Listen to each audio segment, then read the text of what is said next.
आदाब नमस्कार, मैं शाहिद उमर। स्वागत है आप सभी का सियासत टीवी के साउथ इंडिया एक्सप्रेस में। आइए देखते हैं मुख्य समाचार।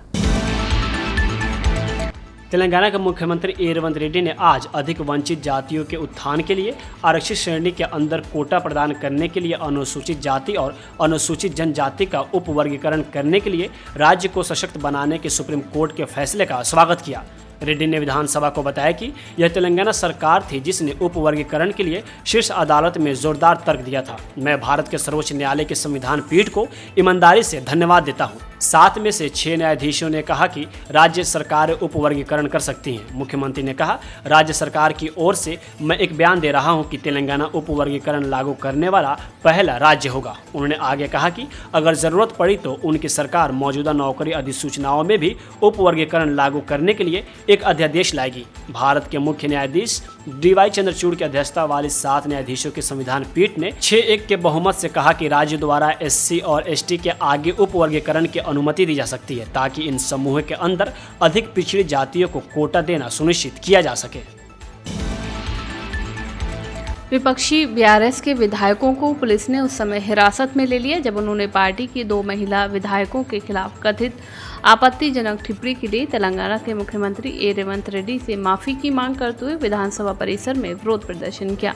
मुख्यमंत्री के कक्ष के सामने विरोध प्रदर्शन करने के बाद BRS के कार्यकारी अध्यक्ष KT रामाराव और अन्य विधायकों को परिसर से बाहर निकाल दिया गया। BRS विधायकों को शारीरिक रूप से विधानसभा भवन से बाहर निकाला। प्रदर्शनकारी विधायकों को पुलिस वाहनों में ट्रांसफर कर दिया गया और बाद में उन्हें BRS मुख्यालय तेलंगाना भवन में छोड़ दिया गया। काले बैज पहने विधायकों ने अपनी पार्टी की विधायक P सविता इंदिरा रेड्डी को बोलने के लिए माइक नहीं देने के विरोध में विधानसभा से बाहर निकलने के बाद विधानसभा परिसर में मुख्यमंत्री के कक्ष के बाहर विरोध प्रदर्शन शुरू कर दिया।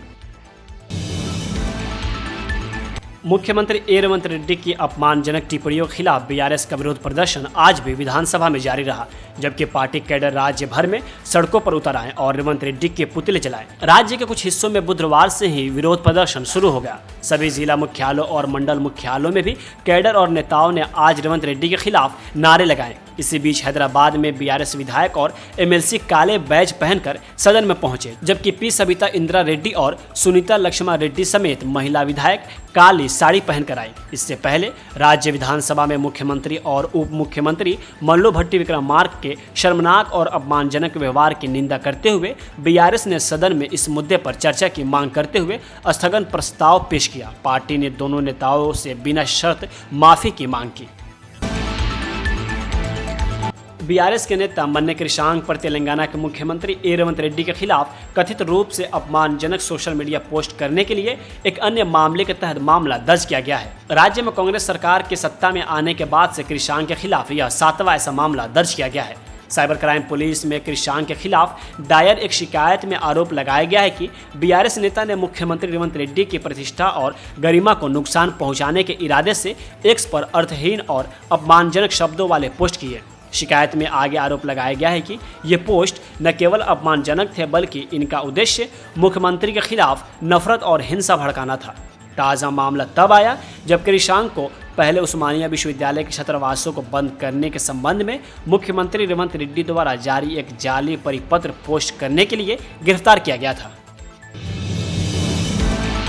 मुख्यमंत्री ए रेवंत रेड्डी ने विधानसभा सत्र के दौरान सदनों में उपद्रव करने पर विधायकों की विधानसभा से सदस्यता रद्द करने की चेतावनी दी थी। CM ने राज्य विधानसभा के बजट सत्र में शामिल नहीं होने पर विपक्ष के नेता K चंद्रशेखर राव पर भी कड़ी कटाक्ष किया। मुख्यमंत्री ने कहा कि पिछली BRS सरकार ने कांग्रेस नेता कोमाटी रेड्डी, वेंकट रेड्डी और संपत कुमार को सदन से निष्कासित कर दिया था और उन्हें पूरे सत्र के लिए निलंबित भी कर दिया था। मीडिया से बातचीत करते हुए मुख्यमंत्री ने कहा कि उनकी सरकार निष्कासन, निलंबन और सदन में मार्शलों की एंट्री नहीं चाहती है। उन्होंने संकेत दिया कि स्थिति के आधार पर विधायकों की सदस्यता रद्द की जा सकती है। कांग्रेस सरकार विधानसभा को लोकतांत्रिक तरीके से चला रही है। विपक्षी सदस्यों को सदन में बोलने के लिए अधिक समय दिया जा रहा है। विधानसभा में इतनी लंबी बहस तो तत्कालीन संयुक्त आंध्र प्रदेश में भी नहीं हुई है। सत्र हर दिन 17 घंटे आयोजित किए जा रहे हैं। भारत मौसम विज्ञान विभाग हैदराबाद ने तेलंगाना के विभिन्न जिलों में भारी बारिश की भविष्यवाणी की है। मौसम विभाग ने आज के लिए येलो अलर्ट भी जारी किया है। हैदराबाद के लिए विभाग ने हल्की से मध्यम बारिश या गरज के साथ बौछारें पड़ने का अनुमान लगाया है। साथ ही 30 से 40 किमी प्रति घंटे की रफ्तार से सतह पर हवाएं भी चलेंगी। शहर में बारिश की संभावना 4 अगस्त तक बनी रहेगी। भाजपा के राष्ट्रीय महासचिव तरुण चुग ने कहा कि दिल्ली को पेरिस लंदन जैसा बनाने के मुंगेरी लाल के हसीन सपने दिखाने वाली आम आदमी पार्टी सत्ता के लालच में व्यस्त है। उन्हें दिल्ली में जल भराव की चिंता नहीं है, बल्कि उन्हें अपने भ्रष्ट नेता अरविंद केजरीवाल को क्रांतिकारी साबित करने की चिंता है। ओल्ड राजेंद्र नगर की घटना में 3 छात्रों की मौत हो गई। जिन्हें देश चलाना था उन्हें शमशान घाट जाना पड़ा, लेकिन दिल्ली के केजरीवाल सरकार को कोई परवाह नहीं। दिल्ली को पेरिस लंदन और वेनिस बनाने का मुंगेरी लाल का हसीन सपना दिखाने वाले केजरीवाल और उनकी आम आदमी पार्टी सत्ता के मदहोश में पूरी तरह व्यस्त है। उन्हें दिल्ली के अंदर एक नदी की तरह बरसात का पानी बह रहा, उसकी चिंता नहीं। उन्हें चिंता है अपने भ्रष्टाचारी अरविंद केजरीवाल को क्रांतिकारी व स्वतंत्रता सेनानी कैसे साबित किया जाए।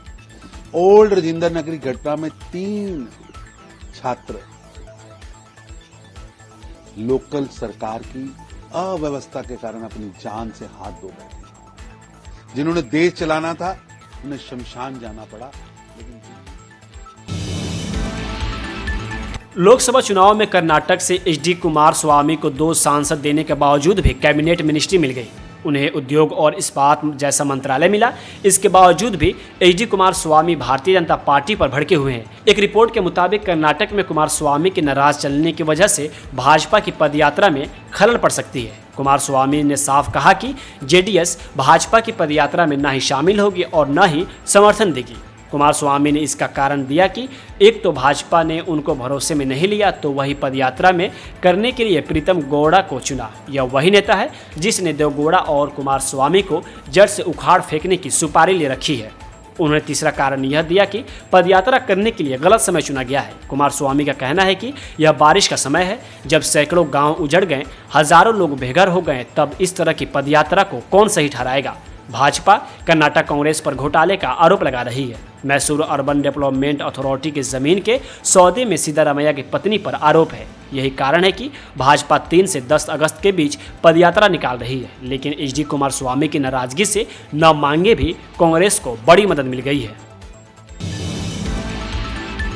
केरल के वायनाड जिले में सोमवार को हुए भूस्खलन के बाद यहां के 4 गांव पूरी तरह से साफ हो गए हैं। इस प्राकृतिक आपदा के कारण अभी तक 256 लोगों की मौत हो चुकी है, जबकि बड़ी संख्या में लोगों के घायल होने की भी खबर है और कई लोगों के अभी भी मलबे में दबे होने की आशंका है।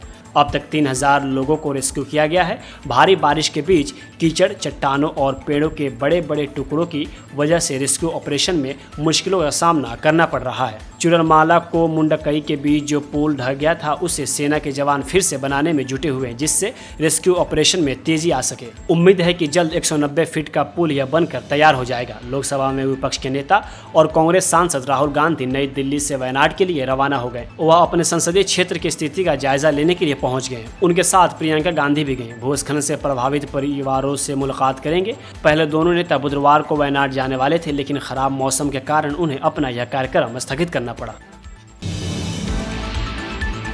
साउथ इंडिया एक्सप्रेस यही होता है समाप्त। मुझे दी इजाजत। बाकी खबरों के लिए बने रहें सियासत टीवी के साथ।